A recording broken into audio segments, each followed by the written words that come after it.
pour son premier livre, Claustration. Est-ce que vous pouvez nous présenter votre livre? Bonjour, donc il s'agit d'un thriller dont le thème est l'enfermement, et j'ai décidé de le traiter de différentes manières, donc en représentant 4 personnages qui sont enfermés de manière différente, dont 2 d'entre eux s'enferment volontairement.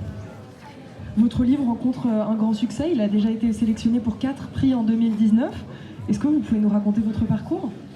Donc j'ai commencé à écrire, j'avais plus ou moins 19 ans, tout seul dans mon petit coin, et comme tous les auteurs qui sont ici, je pense. Hein. Et puis petit à petit, mes écrits se sont transformés en nouvelles, et puis de nouvelles, elles se sont transformées en romans. Et je me suis décidé à participer au concours, le prix psychologique. Attendez, comment ça s'appelle? Le prix du suspense psychologique, organisé par ma maison d'édition. Et je suis arrivé second du prix, donc on m'a proposé un contrat. Et voilà, l'illustration est là. Bravo, génial. Et pourquoi un thriller? Pourquoi le thème de l'enfermement? Pourquoi un thriller? Je pense que c'est en moi, il n'y a rien à faire. C'est la part d'ombre en moi qui doit s'exprimer. J'ai essayé d'écrire autre chose que des thrillers. Ça se transforme toujours en roman noir ou moi. Donc voilà. Et votre deuxième question, c'était, excusez-moi. Et pourquoi le thème de l'enfermement?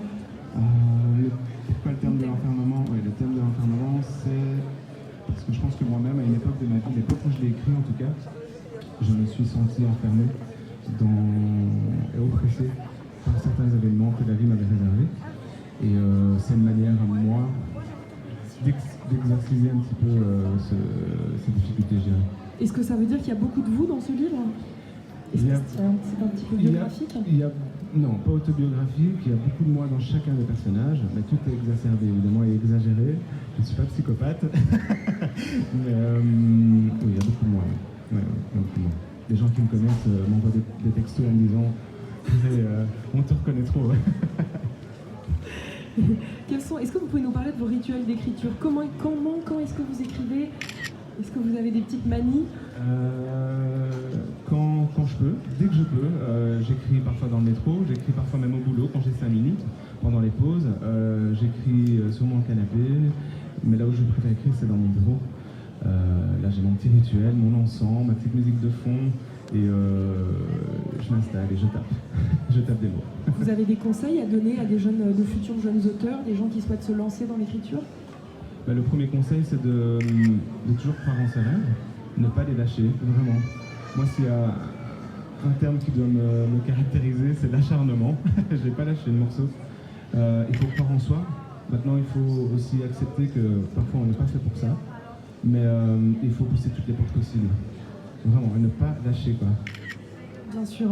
Et vous, du coup, vous ne lâchez rien? Vous avez d'autres projets, des livres en cours? J'ai d'autres projets, j'ai d'autres livres en cours, j'ai une nouvelle qui vient de paraître, un nouveau roman qui devrait paraître en septembre, si tout va bien, et dont je suis en pleine relecture, correction, réécriture parfois, donc...